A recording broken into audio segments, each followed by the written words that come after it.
I ಸಾರಿ, ತ್ರಿಶೂಲ್ನ ಉಳಿಸೋದಕ್ಕಾಗಲಿಲ್ಲ ನನ್ನಿಂದ.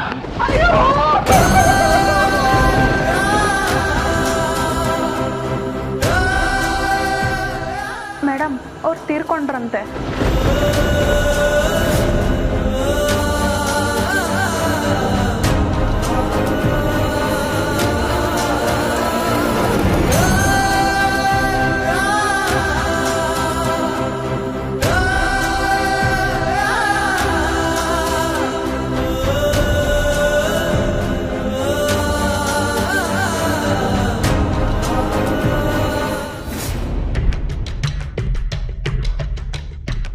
ನೀನು ಏನು ಬೇಕಾದರೂ ಅಂದ್ಕೊಳಕ್ಕ, ನನಗಂತೂ ತುಂಬ ಖುಷಿಯಾಗಿದೆ. ನಾವಂತೂ ಆ ನಂದೀಶನ್ ಫ್ಯಾಮಿಲಿಗೆ ವಿಷ ಹಾಕಕ್ಕಾಗಿಲ್ಲ. ಅದು ಯಾವುದೋ ಹಾವು ಕಚ್ಚಿ ತುಂಬ ಒಳ್ಳೆ ಕೆಲಸ ಮಾಡಿದೆ. ಛೇ, ಹಾಗೆಲ್ಲ ಹೇಳ್ಬಾರ್ದು. ನೀನು ಸುಮ್ಮನಿರಕ್ಕ. ಆಗೋದೆಲ್ಲ ಒಳ್ಳೇದಕ್ಕೆ ಅಂತಾರಲ್ಲ, ಅದನ್ನು ನಂಬು. ಈ ಹಾವು ಕಚ್ಚಿರೋದಕ್ಕೆ ತ್ರಿಶೂಲ ಶಿವನ ಪಾದ ಸೇರೋದಂತೂ ಫಿಕ್ಸ್. ಮತ್ತವನು ಬದುಕು ಬರೋದಕ್ಕೆ ಸಾಧ್ಯವಿಲ್ಲ ಅಂತ ಡಾಕ್ಟರ್ ಹೇಳ್ತಾ ಇದ್ರು. ನಾನೇ ಆಸ್ಪತ್ರೆಗೆ ಫೋನ್ ಮಾಡಿ ವಿಚಾರಿಸಿದೀನಿ ಅಂತೀನಿ. ಹೌದೇನೋ? ಪಾಪ. ಈ ಪಾಪ ಪಾಪ ಅನ್ನೋ ಪಿ ಊದುದನ್ನ ಮೊದಲು ಬಿಡು. ನನ್ನ ಪ್ಲಾನ್ ಕೇಳಿಲ್ಲಿ. ಆ ತ್ರಿಶೂಲ ಸಾಯೋದು ಫಿಕ್ಸ್. ಮಗ ಸತ್ತ ಅಂದಾಗ ಅಪ್ಪ ಅಮ್ಮ ಏನು ಮಾಡ್ತಾರೆ? ಅವನ ಸಾವಿನ ದುಃಖದಲ್ಲೇ ಕೊರಗ್ತಾ ಕೂತಿರ್ತಾರೆ. ಆಗ ನೀನು ಒಂದು ಕೆಲಸ ಮಾಡು, ಅವ್ರನ್ನ ಕರೆದು ಸಮಾಧಾನ ಮಾಡೋ ನೆಪದಲ್ಲಿ ಕಾಶಿಗೆ ತೀರ್ಥಯಾತ್ರೆಗೆ ಹೋಗಿ ಅಂತ ಹೇಳು. ಅವರು ಸರಿ ಅಂದ್ಕೊಂಡು ಹೋಗ್ತಾರೆ. ಹೋದ್ರೆ ಆಮೇಲೆ ಏನಾಗುತ್ತೆ? ಹೋದ್ರೆ ಮತ್ತವರು ವಾಪಸ್ಸು ಬರಲ್ಲ. ಅದು ಹೇಗೆ ಅಂತ ನೀನು ಕೇಳಬಾರ್ದು, ನಾನು ಹೇಳಬಾರ್ದು. ಏನು ನಿನ್ನ ಮಾತಿನ ಅರ್ಥ? ಏನು ಅಂದರೆ, ಇಷ್ಟು ವರ್ಷದಿಂದ ನಮ್ಗೆ ಅಂದ್ಕೊಂಡಿದ್ವಲ್ಲ ಪೀಡೆಗಳು, ಅವು ನಮ್ಮಿಂದ ಶಾಶ್ವತವಾಗಿ ದೂರ ಹೋಗ್ತಾರೆ ಅಂತ ಅರ್ಥ. ನೋಡಮ್ಮ, ಒಂದು ಸಲ ಆ ಗಂಡ ಹೆಂಡತಿ ಈ ಮನೆ ಕಾಂಪೌಂಡ್ ದಾಟಿ ಹೊರಗೆ ಹೋದ್ರು ಅಂದ್ಕೋ, ಮತ್ತೆ ಯಾವುದೇ ಕಾರಣಕ್ಕೂ ಅವರು ಈ ಮನೆಗೆ ಬರೋದಿಲ್ಲ. ಇನ್ನು ಏನು ಕೇಳಬೇಡ, ಅವರ ಕತೆ ಮುಗಿಸೋದು ನನ್ನ ಜವಾಬ್ದಾರಿ. ಅಲ್ವೋ? ನಿಮ್ಮ ಭಾವ ಕೇಳಿದ್ರೆ? ಅಯ್ಯೋ ಪಾಪ, ಮಗ ಸತ್ತಿರೋ ವೇದ್ಮೇಲೆ ಗಂಡ ಹೆಂಡತಿ ಇಬ್ರು ಕಾಶಿಲೇ ಕೈಲಾಸ ಕಂಡ್ರು ಅಂದ್ರೆ ಆಯ್ತು. ಏನಕ್ಕ?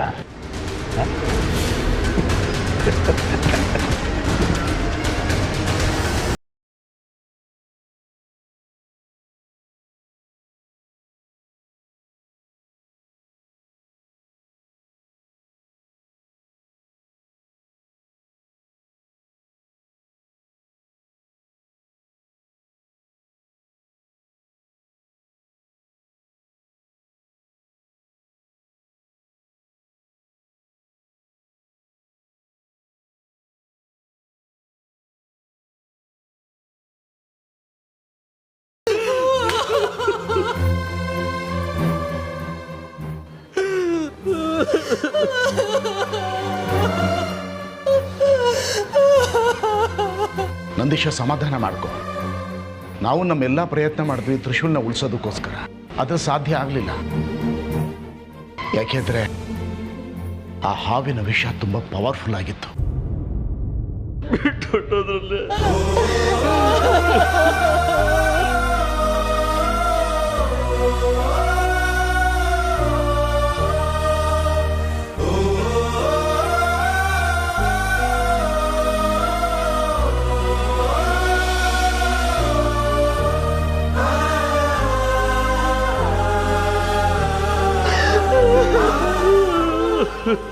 ಡ್ಯಾಡ್, ಏನ್ ಡ್ಯಾಡ್ ಇದು? ಸ್ವಲ್ಪ ಹೊತ್ತಿಗೆ ಮುಂಚೆ ಚೆನ್ನಾಗಿದ್ದ ಡ್ಯಾಡ್, ಇವಾಗ ನೋಡಿದ್ರೆ and all of a sudden he is gone. Dad, I can't believe this dad.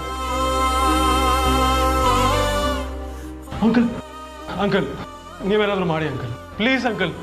Uncle, Trishul ಸಾಯಕ್ ಸಾಧ್ಯ ಇಲ್ಲ ಅಂಕಲ್. ಅಂಕಲ್ ಪ್ಲೀಸ್ ಏನಾದ್ರು ಮಾಡಿ ಅಂಕಲ್. Uncle please uncle.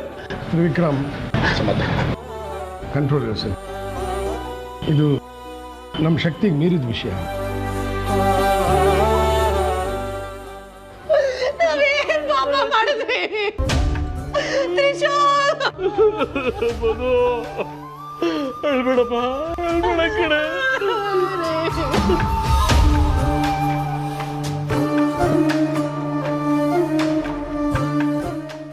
ರೀ, ನನಗೆ ನನ್ನ ಮಗ ಬೇಕು ಕಣ್ರಿ. ನನ್ ಮಗ ಬೇಕು. ನನ್ನ ಮಗ ಹೋಗ್ಬಿಟ್ಟು ನನ್ನ ಬಿಟ್ಟು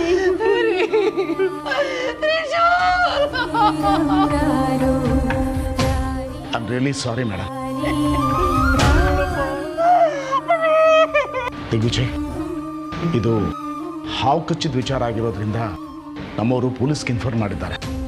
ನಾನು ಪೋಸ್ಟ್ ಮಾರ್ಟಮ್ ಮಾಡಬೇಕು. ಆ ಪ್ರೊಸೀಜರ್ನೆಲ್ಲ ಮುಗಿಸ್ಬಿಡ್ತೀನಿ. ಮಾಡ್ತೀಯ? ನನ್ನ ಮಗನ ಒಂದು ಸಣ್ಣ ಗಾಯ ಅದು ನಾವು ತಡ್ಕೋತಾ ಇರಲಿಲ್ಲ. ಕೊಡ ಅಂತೋಳವನು ಆ ರೀತಿ ಬಾಯ್, ಅವ್ನು ಹೇಳೋದನ್ನು ಸ್ವಲ್ಪ ಅರ್ಥ ಮಾಡು. ಸರಿ ಸರಿ ಸರಿ ಸರಿ ಸಂಬಾ.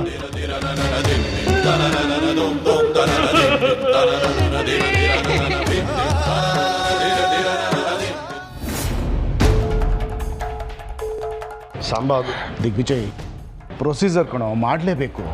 ಇಲ್ಲಾಂದ್ರೆ ಪೊಲೀಸ್ ಕೇಸು ಅದು ಇದು ಅಂತ ಕಾಂಪ್ಲಿಕೇಶನ್ ಆಗುತ್ತೆ. ನನಗೆ ಗೊತ್ತು ಕಣ. ಆದರೆ ಈಗಿನ್ನವ್ರ ಮಗನ್ನ ಕಳ್ಕೊಂಡಿದ್ದಾರೆ. ನಮಗೂ ಎಲ್ಲ ತುಂಬ ಬೇಸರ ಆಗಿದೆ. ನನಗೆ ನಂದೇ ಒಬ್ಬ ಮಗನ ಕಳ್ಕೊಂಡೇನೋ ಅಷ್ಟು ಸಂಕಟ ಆಗ್ತಾ ಇದೆ.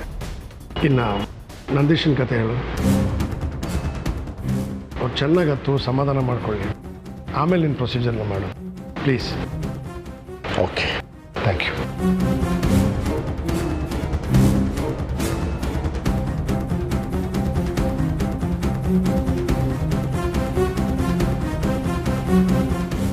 ಹಲೋ, ಹೌದಾ? ನಿಜವಾಗ್ಲೂ? ಸರಿ ಸರಿ, ಓಕೆ. ಅಕ್ಕ, ಏ ಅಕ್ಕ, ಎಲ್ಲಿದೆಯಾ? ಬೇಗ ಬಾ, ಒಂದು ಖುಷಿ ವಿಷಯ ಹೇಳ್ತೀನಿ. ಯಾಕೋ, ಏನಾಯ್ತು? ಒಂದು ನಿಮಿಷ ತಗೋ, ಇದನ್ನು ತಿನ್ನು, ಹೇಳ್ತೀನಿ. ತಿನ್ನಕ ಹೇಳ್ತೀನಿ. ಈಗ ಹೇಳ್ತೀನಿ ಕೇಳು. ಆ ತ್ರಿಶೂಲ್ ಇದ್ನಲ್ಲ, ಅವನು ನೆಗದು ಬಿದ್ದಂತೆ, ಹೊಗೆ ಹಾಕ್ಸ್ಕೊಂಡ್ಬಿಟ್ನಂತೆ, ಟಿಕೆಟ್ ತಗೊಂಡ್ಬಿಟ್ನಂತೆ. ತ್ರಿಶೂಲು ಕೋಟಕ್ಕಾದ.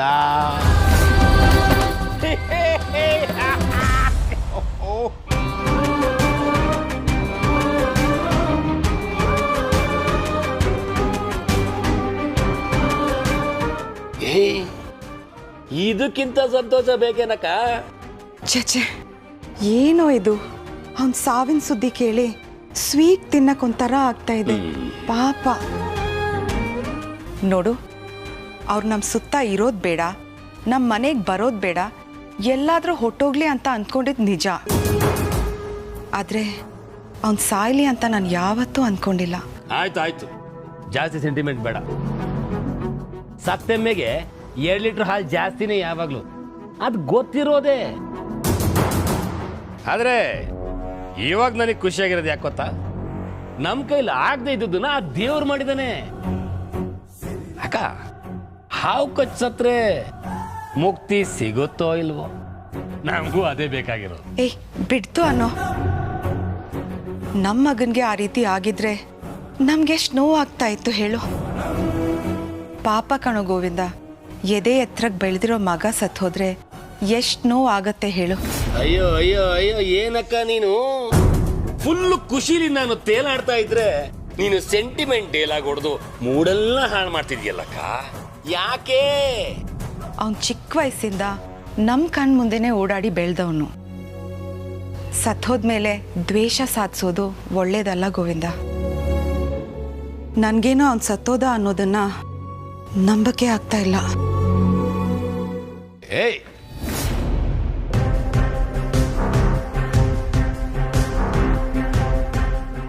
ತ್ರಿಶೂಲ್ ಜೀವನ ಅಂತ್ಯ ಆಗೋದಕ್ಕೆ ನಾನು ಬಿಡೋದಿಲ್ಲ.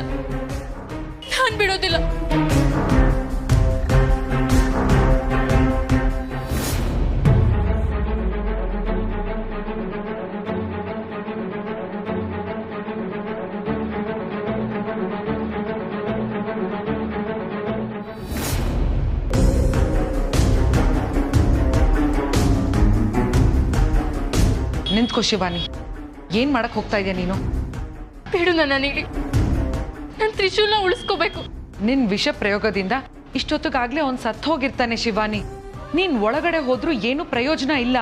ಇಲ್ಲ ನೀಲಿ, ಅವನ್ನ ಮತ್ತೆ ಬದುಕಿಸ್ಕೋತೀನಿ. ಹೇಗೆ? ಅವನ ದೇಹದಲ್ಲಿರೋ ವಿಷನ ವಾಪಸ್ ತೆಗೆದ್ರೆ ಅವನು ಮತ್ತೆ ಬದುಕ್ತಾನೆ, ಮತ್ತೆ ಹುಷಾರಾಗ್ತಾನೆ. ನಾಗಲೋಕದವರಾಗಿ ನಮ್ಗೆ ಆ ಶಕ್ತಿ ಇದೆ ನೀಲಿ. ಶಿವಾನಿ, ಯಾಕೆ ಇಷ್ಟೊಂದು ಯೋಚನೆ ಮಾಡ್ತಾ ಇದ್ಯಾ? ನಮ್ ಕಾರ್ಯನ ಮರೆತು ಇದನ್ನೆಲ್ಲ ಮಾಡೋದು ಬೇಕಾಗಿಲ್ಲ. ತಪ್ಪಾಗಿರೋದು ನನ್ನಿಂದ ನೀಲಿ. ನಾನು ಅದನ್ನ ಸರಿ ಮಾಡ್ಕೊಳ್ಳೇಬೇಕು. ಇಲ್ಲದೆ ಹೋದ್ರೆ ನನಗೆ ನೆಮ್ಮದಿ ಇರಲ್ಲ. ನೋಡು, ನೀನ್ ವಿಷನ ವಾಪಸ್ ತೆಗೆದು ಅವನನ್ನ ಬದುಕಿಸ್ಬೇಕು ಅಂತ ಇದ್ರು ಅದಷ್ಟು ಸುಲಭ ಅಲ್ಲ. ಅವನ ದೇಹದ ಯಾವ್ದಾದ್ರೂ ಭಾಗದಲ್ಲಿ ಗಾಯ ಆಗಿದ್ರೆ ನೀನು ವಿಷನ ತೆಗೆಯಕ್ಕೆ ಸಾಧ್ಯ ಇಲ್ಲ. ನೆನ್ಪಿದೆ ತಾನೆ? ಇಲ್ಲ, ಅವನ್ಗೇನು ಆಗಿರಲ್ಲ, ತ್ರಿಶೂಲ್ಗೇನು ಆಗಿರಲ್ಲ. ನಾನು ಈಗ್ಲೇ ಹೋಗ್ತೀನಿ.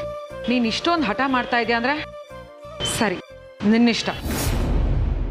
ಹೋಗು, ಪರವಾಗಿಲ್ಲ. ಆದ್ರೆ ನೀನ್ ಈ ರೂಪದಲ್ಲಿ ಹೋಗಕ್ಕೆ ಸಾಧ್ಯ ಇಲ್ಲ. ಗೊತ್ತು ಯಾವ ರೂಪದಲ್ಲಿ ಹೋಗ್ಬೇಕು ಅಂತ ನನಗೆ ಗೊತ್ತಿದೆ.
ಅಮ್ಮ, ಚಿಕ್ಕ ಯಜಮಾನ್ರೆ,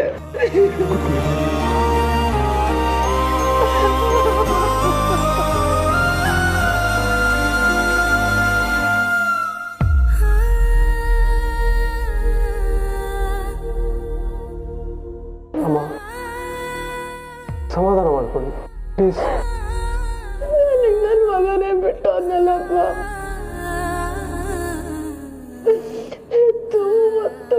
ಸಾಕಿ ಕಣ್ಣಲ್ಲಿ ಕಣ್ಣನ್ ಬೆಳೆಸಿ ನನ್ನ ಮಗನೇ ನನ್ನ ಕೈ ಬಿಟ್ಟು ಅನ್ನಲ್ಲಪ್ಪ. ಅಳ್ಬೇಡಿ ಅಮ್ಮ, ತ್ರಿಶೂಲ್ ನನಗೂ ಸ್ನೇಹಿತನು. ನಿಮ್ಮ ದುಃಖ ನಂಗೆ ಅರ್ಥ ಆಗುತ್ತೆ ಅಮ್ಮ.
ಎಕ್ಸ್ಕ್ಯೂಸ್ ಮೀ, ಇಲ್ಲಿ ತ್ರಿಶೂಲ್ ಅನ್ನೋ ಪೇಷಂಟು ಅಡ್ಮಿಟ್ ಆಗಿದ್ರಲ್ಲ, ಎಲ್ಲಿ? ಇಲ್ಲ ಮ್ಯಾಮ್, ಆಚೆಗೆ ತಗೊಂಡೋದ್ರು.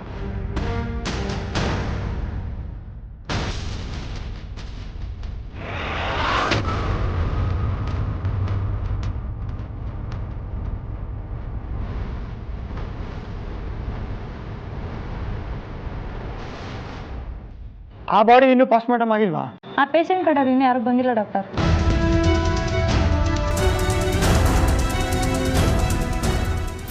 ಇವ್ರ ಪೇರೆಂಟ್ಸ್ ಹತ್ರ ಫಾರ್ಮ್ಗೆ ಸೈನ್ ಎಲ್ಲ ತೊಗೊಂಡಿದ್ದೀರಾ ತಾನೆ?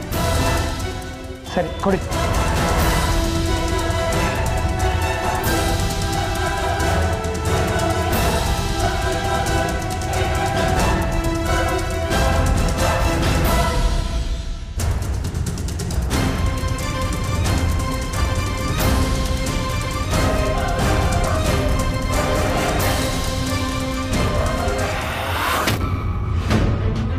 Excuse me doctor, post mortem ಈಗಲೇ ಮಾಡಬಾರ್ದಂತೆ, ಇನ್ನೂ ಸ್ವಲ್ಪ ಹೊತ್ತು ವೆಯ್ಟ್ ಮಾಡಬೇಕು ಅಂತ ಸಾಂಬಶಿವ ಅಂಕಲ್ ಹೇಳಿ ಕಳಿಸಿದ್ರು. ಓಕೆ.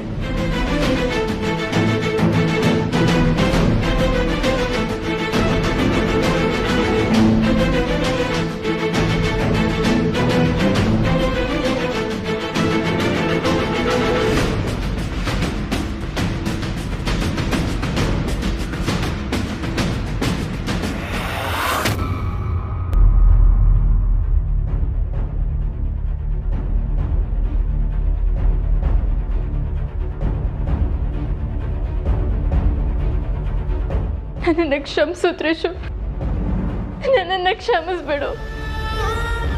ನನ್ನಿಂದಾಗಿ ನಿನ್ನ ಜೀವನೇ ಕಳ್ಕೊಳ್ಳೋ ಹಾಗಾಯ್ತು. ನನ್ನ ಕೈಯಾರೆ ನಾನೇ ನಿನ್ನನ್ನು ಕೊಂದ್ಬಿಟ್ಟೆ.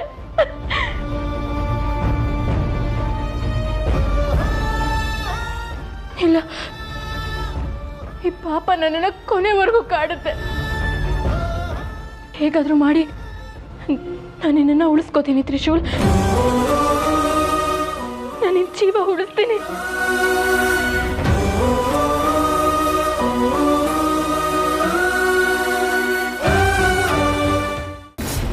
ಡಾಕ್ಟರ್, ಪೋಸ್ಟ್ ಮಾರ್ಟಮ್ ಯಾವಾಗುತ್ತೆ? ಅರೆ, ನೀವೇ ಹೇಳಿದ್ರಲ್ಲ. ನಾನು ಹೇಳೋದು ಹೌದು. ಮಾರ್ಚರಿಗೆ ನೀವೇ ಬಂದು ಈಗಲೇ ಪೋಸ್ಟ್ ಮಾರ್ಟಮ್ ಮಾಡೋದು ಬೇಡವಂತೆ, ಸ್ವಲ್ಪ ಹೊತ್ತು ಬಿಟ್ಟು ಮಾಡಬೇಕಂತೆ ಅಂತ ಸಾಂಬಶಿವ ಸರ್ ಹೇಳಿದ್ರು ಅಂತ ಹೇಳಿದ್ರಲ್ಲ. ಅವ್ರು ಹಾಗೆ ಹೇಳಿದ್ದಾರೆ ಅಂದರೆ ಏನೋ ವಿಷಯ ಇರುತ್ತೆ. ಅವ್ರು ಇನ್ಫಾರ್ಮ್ ಮಾಡಲಿ, ಆಮೇಲೆ ಪೋಸ್ಟ್ ಮಾರ್ಟಮ್.